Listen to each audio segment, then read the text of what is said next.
Il y a une base que tout le monde connaît et que la majorité des gens délaissent, car ils pensent que les promesses que leur fait celui qui a juré de les égarer, de les rendre ingrats envers leur Seigneur, les protègent.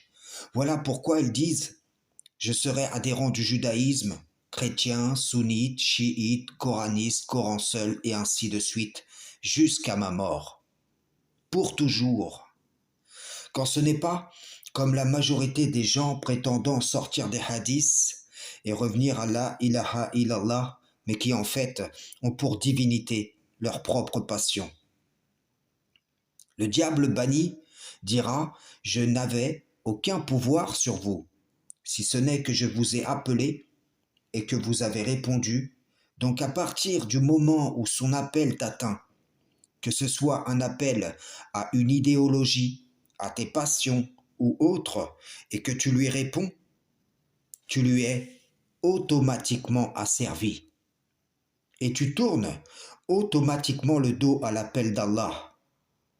Voilà pourquoi il dira: je vous renie de m'avoir jadis associé à Allah. Je vous le dis, la majeure partie de ceux qui disent j'adore Allah seul sans rien lui associer expriment une prétention qui n'a aucune réalité dans leur vie de tous les jours. Ils associent des adversaires à leur créateur. Le diable banni les tient par ses suggestions et ils y répondent tout en essayant de recouvrir cela par une piété de paraître. C'est dur ce que je dis, mais il faut que tu le regardes en face, que tu t'éprouves en vérité. Mieux vaut aujourd'hui que tu te retrouves parmi les perdants au jour de la résurrection, qui, persuadés de s'appuyer sur quelque chose de solide, diront par Allah: nous n'étions point associateurs. Je suis l'envoyé d'Allah pour cette génération.